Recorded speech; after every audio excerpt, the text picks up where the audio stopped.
ध्यान या मेडिटेशन का अर्थ आप क्या जानते हैं और असल अर्थ या मतलब क्या है वह जाने। नमस्कार दोस्तों, हमारी उम्र दिन महीने साल पर टिकी हुई है ऐसा कहा जाता है। इसका अर्थ यह हुआ कि हमारा जीवन धरती के घूमने पर टिका हुआ है। इस धरती पर जो भी प्राणी रह रहे हैं उनका जीवन धरती के घूमने पर टिका हुआ है। यह मानने योग्य बात लगती है, लेकिन इंसान की उम्र टिकी हुई है ठीक जान नहीं पड़ता है।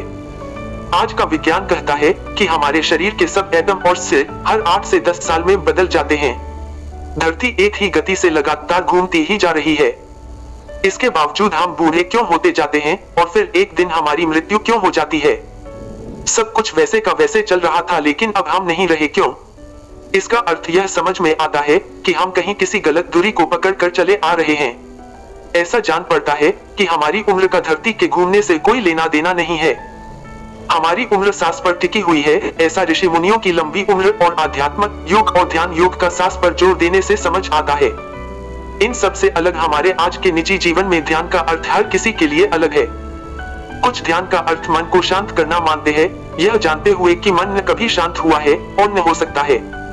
ऐसा मानने वाले यह नहीं समझते कि मन भी हमारे शरीर की तरह भौतिक वस्तु है, क्योंकि मन हमारे शरीर से ही जुड़ा हुआ है। जिस प्रकार शरीर को साधना मुश्किल है, उसी प्रकार मन को साधना भी मुश्किल है।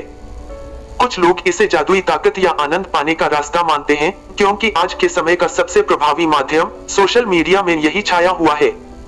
जब हम सब जगह एक ही तरह की बात सुनते हैं, तब वह हमारे दिमाग या सोच में घर कर जाती है। इसमें कोई शक नहीं कि ध्यान से जादुई ताकत पाई जा सकती है, लेकिन यह ताकत हासिल करना एक आम इंसान के लिए एवरेस्ट पर चढ़ने जैसा है।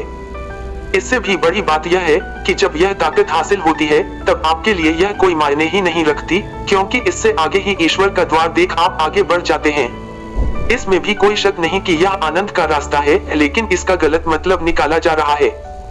यह आनंद वह आनंद नहीं है जिसे आप आम जीवन में जानते हैं। यहाँ परमानंद की बात हो रही है। वह आनंद जो एक प्रेमी या भक्ति में डूबा इंसान महसूस करता है, जैसे राधा या मीरा।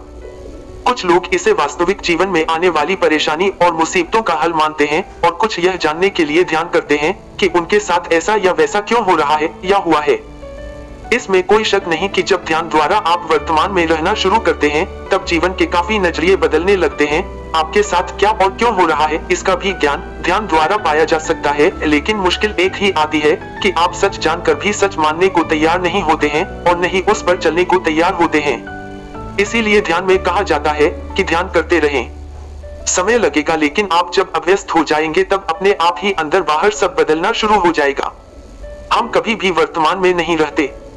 कभी अतीत या भूतकाल के विचार हमें विचलित करते हैं कि काश ऐसा हुआ होता या कर लेता या हो जाता, तो कभी भविष्य के विचार हमें डराते या चिंतित करते हैं कि कल क्या होगा या हो सकता है।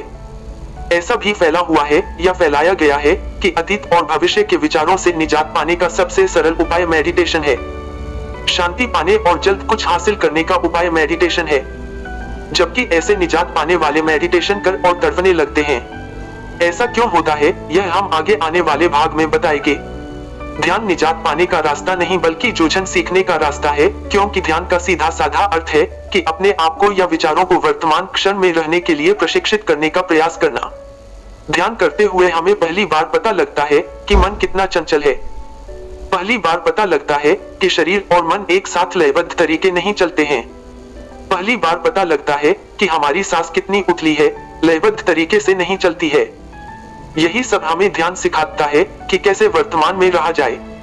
ऐसा नहीं है कि हम ऐसा पहली बार कर रहे हैं, लेकिन हमारा ध्यान कभी इस ओर गया ही नहीं कि जब हम खाने, खेलने, लिखने, देखने या किसी अन्य काम को करते करते डूब जाते हैं, तब हम सिर्फ वही कर रहे होते हो जो वर्तमान में हमारे सामने होता है। यह भी एक तरह का ध्यान है, क्योंकि उस समय हम केवल और केवल वर्तमान में होते हैं।